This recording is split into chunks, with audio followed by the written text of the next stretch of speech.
Good everyone, welcome to today's video, and today we have a sub request by Admiral Krieg, and he wanted to see the Sunderland. However, we're going to be adding a bit of a twist to this. From what I remember from his comment, he wanted to see this thing used as a sort of fighter sort of thing. Now, Admiral Krieg, mate, you must know me too well because I do that sort of thing in the Sunderland anyway, so I am more than happy to do whatever you want with it. Now, to go into a brief bit of history about the Sunderland, obviously, if you don't want to listen to that, then just skip to the action, really. I'll probably leave a gameplay tagline in the description, so you can just skip right to it.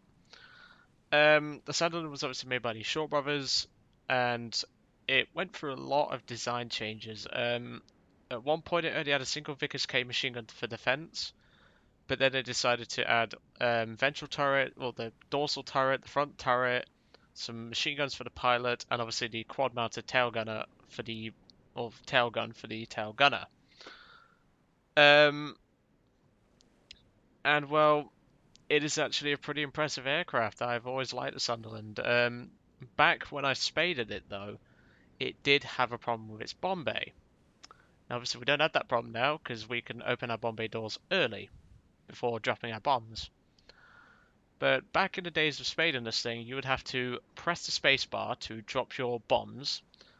The mechanisms in the actual aircraft would then drop down these side doors, which are here, and then the mechanism would deploy onto the wings, and then you could drop your bombs. That was basically how you had to drop bombs in the Sunderland, and a lot of players complained about it, and obviously that's mainly why we got the bomb doors mechanic. So, such as the Hampton, that's another example, just to point that out. It's a really nice aircraft to fly now that it's got its bomb bay fixed, and obviously you've got quite a bit of defensive armament, which I'll go over shortly, and also a historical nickname for this aircraft. So obviously we have a lot of 7.7 Brownings, so we are going to be using Universal because of the large amount of API. Front guns are going to have tracers because why not, and the bomb load we are going to take the 4 500 pounders because these pack a bit more punch than the 8 250s. So what was the Sunderland's nickname then? Well, it was actually nicknamed the Flying Porcupine. Now, if you've never seen a porcupine in real life, it essentially curls up into a ball and produces a load of spikes so that prey can't attack it very well. Well, shall we say a predator is another word for that sort of thing. Prey is actually the porcupine itself, but it was nicknamed that because of its defensive armament. Obviously, you've got 2 machine guns here, you've got 4 machine guns here, you've got 2 machine guns up here, and you've got a quad tail gun here. It is a very well defensively armed aircraft. Obviously, the fuel tanks are very vulnerable to fires, so that's really what's going to kill you in a Sunderland, other than the sheer amount of wing damage you can take in this thing, as well as losing your tail control, because 9 times out of 10, if you lose your tail control and you attempt to land this big bird, you ain't going to land it. But anyway, let's jump right into the gameplay, obviously. Obviously, we need to wait for a match, but that's no big deal. We're powered by a load of Bristol engines, so if it's as bad as Bristol is at the moment, I'm taking the piss. But we'll just have to see, won't we?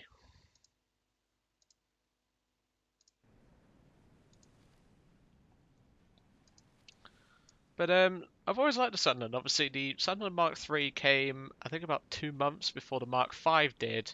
The Mk5 doesn't really change much. It just adds a couple of extra defensive machine guns to the party. It adds a couple of 30 cal and a couple of 50 cal, which is very handy for gunshipping enemy planes like bombers and stuff like that. But to be honest, I prefer the Mk3. The Mark 5 is at 2.0, which can fight LA5s, and LA5s will tear these things apart. It can also fight planes such as the Kai-61 Ko and the Otsu. Well, this one can fight the Ko, but it's nowhere near as bad. But either way, I still appreciate the aircraft overall, and we got counter-offensive. That's no problem. But overall, I just prefer the Mark III Sunderland. I don't know why, I just find it more my sort of style.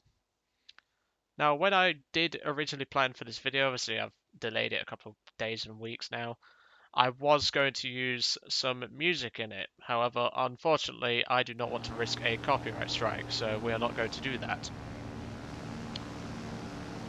In case you wondered what we was going to use, we was going to use Jaws. Now, if you never watched the film Jaws, I highly recommend you do, and there's a certain sort of music soundtrack that would suit this aircraft perfectly. Okay, D4, he's going there. I'm just gonna drop in the... Hey, I don't even know what you're marking at, mate.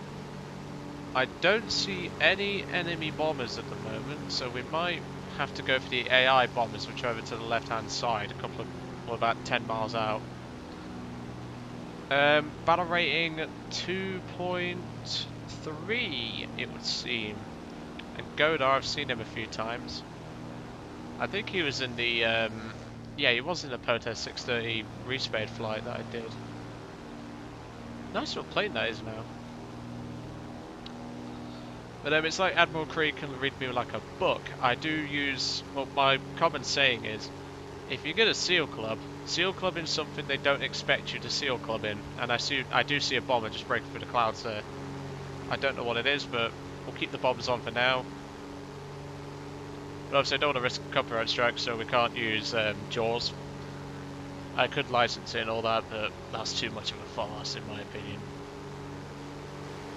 So I have no idea what that aircraft is, but the one thing about the Sunderland is that it does handle reasonably nicely. Yep, we know they exist. That to me looks like a Stuka. Yes, in real life, a single lone Sunderland took on I think about 7 Ju-88 night fighters, and it actually won. A couple of the crewmen were wounded, the aircraft was badly damaged. But the plane was able to get home, and here we go. First victim. He's probably thinking, what the fuck am I doing? Trust me, mate. You shouldn't have come this way. Fuel fire, engine fire, you are having a bad day at the office. Job done. First kill. I love doing this in my Sunderland. I don't do it often anymore, because I just feel like a dickhead for doing it. But, oh no, there's something else. And he's just offered that guy a clan invite. What the hell was that? Oh, it's a nade. Why would you sit behind a Sunderland in a nade? You know how vulnerable your aircraft is to fires, mate. You're lucky my aiming's crap with this thing, because I don't use the Sunderland all that much anymore. He's now set on fire. It appears there are 2 more bombers up here. Let's get on the top turret and see if we can do anything about this. Obviously, gun convergence is clearly making a difference here, but whatever. In terms of damage, we've not taken much, so we are all good. We have a biplane following us into the Nether, it would seem. Hang on, that doesn't... what's that? That looks like a float plane. And there goes the Kai 27 Nate. I do refer to Japanese aircraft by their designations. Is that an F1M2? Or is that a float zero? That's a float zero. You can tell. Those 20 mils will screw us up, so we've got to be careful of those. Oh. He's just killed the tail gunner.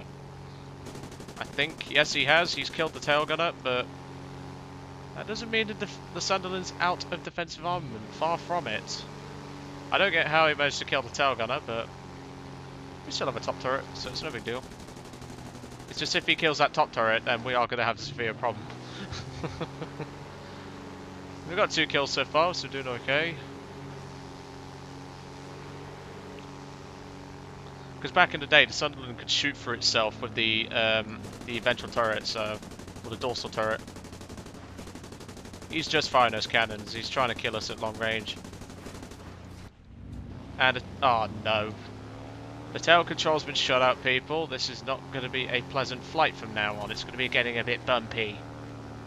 So I hope you guys brought your sick bags, and that is an engine fire. He's bloody accurate with those 7.7s, I've got to give him that.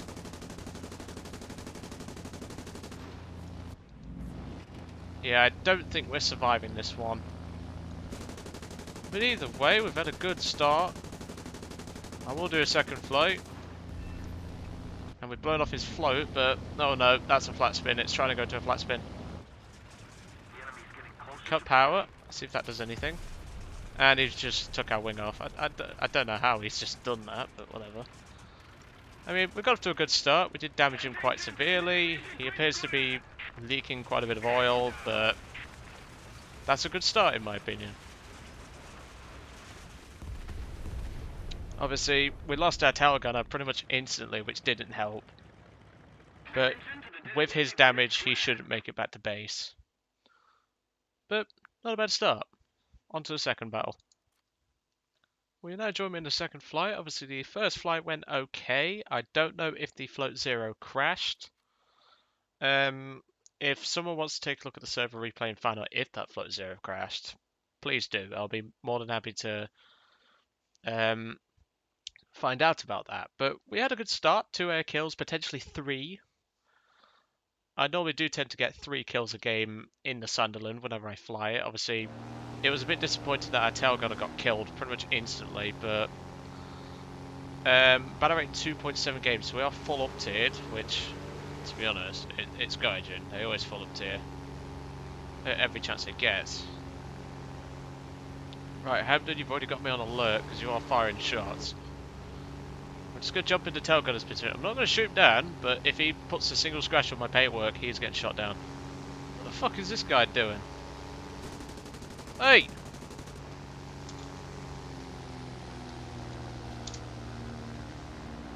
What the fuck are you doing, man? You did nothing.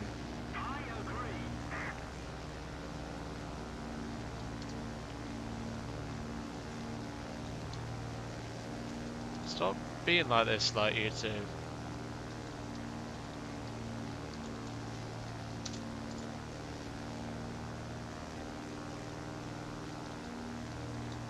Trick, stop firing.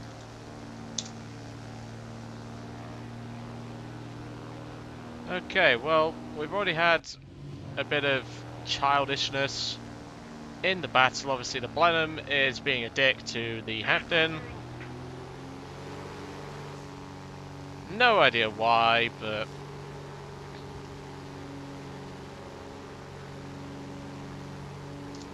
alright, Dad, shut up. Who are you talking to, kid? Level 9.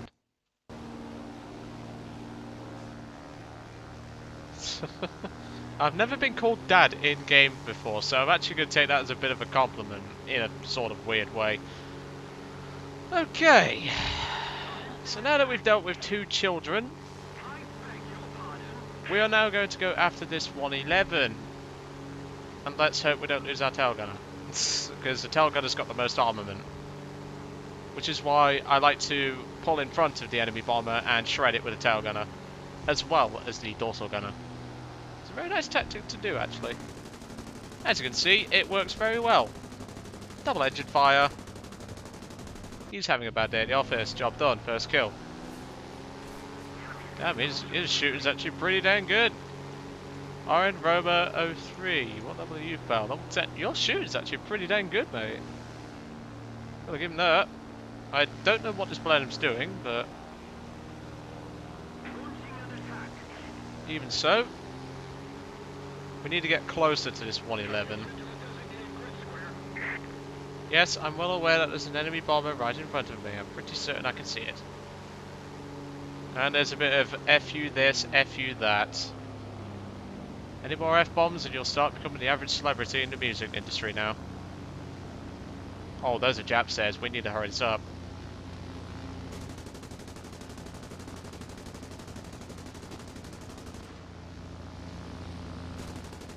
That's going to be a H6 or a H3.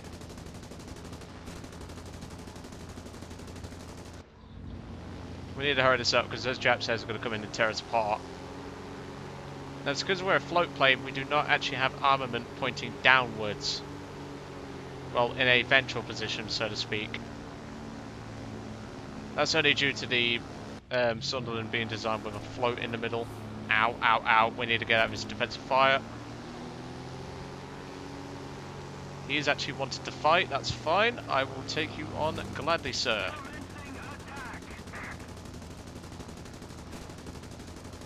My aiming's not too bad with these Brownings. Could be better, but I will admit though, his aiming's actually pretty dang good for a low level. To be fair, there's always an old saying, don't judge a book by its cover. So let's get rid of these bombs, because we didn't get to do that last game, which is a disappointment, but I'm not looking for anything special off this bomb drop, I'm just wanting to get rid of the bombs. We're carrying 2,000 pounds, which is about a ton of bombs, roughly speaking. Job done. Bombs away. Mk3 came in and English dealt with him. As much as I'd love to get involved down there, there are Japsairs, and Japsairs will tear us a new arsehole. I mean, the team's doing reasonably well against the Japsairs, so... And hopefully, war bonds will be announced soon enough. I do apologize about that, 1 second.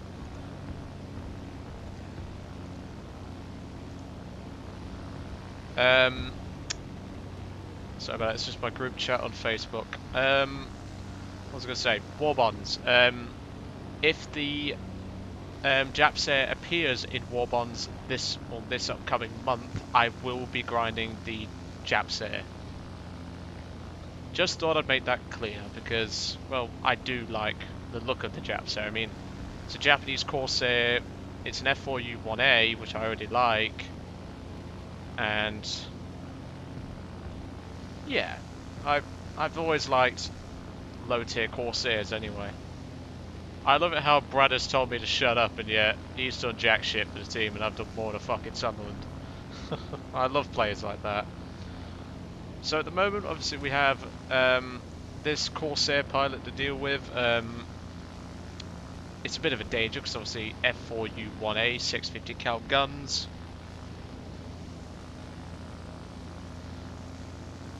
Let's just see what he does, because technically we could drop it on his arse and give him a very unexpected heart attack, which I think, because we're at low airspeed, we might be able to get away with doing. One moment, folks. Let's try and drop in on this Japsair's tail. Do not try this at home, obviously. You guys know the normal drill by now. I mean...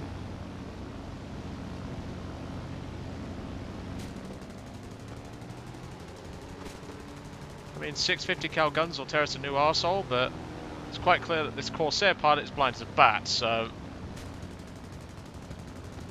What you're witnessing is a rare event. Sunderland gutting a poor sod in a Corsair. Here comes an RE2000. Let's tear this guy a new arsehole.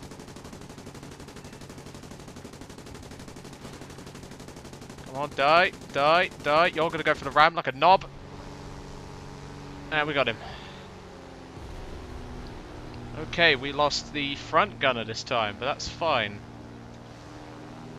I reckon I gave that Corsair pilot a very bad heart attack, as he looks behind him to discover a freaking Sunderland up his trumpet. I love it. I honestly do love it. Okay, so what happened to that Hampton at the start? Hostile teams lost all of its vehicles. Were those two still fighting? Oh good, that's fine then, but end of the game. Decent match. Did take a lot of damage, we lost a crew member along the way, but decent battle. 2 ground targets, I don't remember what we bombed. A Japsair and a couple of other air targets, obviously the RE2000 at the end there.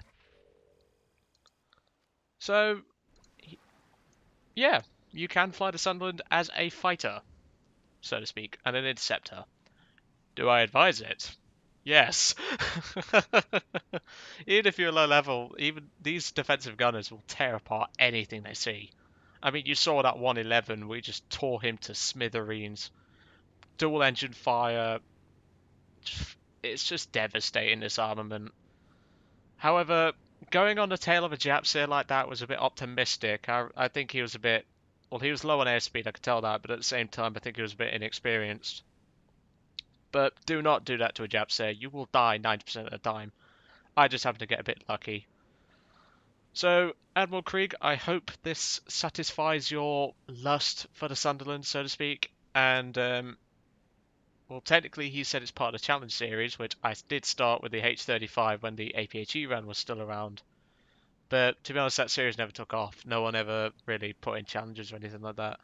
I don't consider this to be really of a challenge. I consider it to be more of a subscriber request, but whatever. Anyway, I'll let you guys off. I hope you enjoyed the two battles that I gave you. Obviously, the first one didn't go so hot, but we got a couple of kills. I'm not certain about the float zero.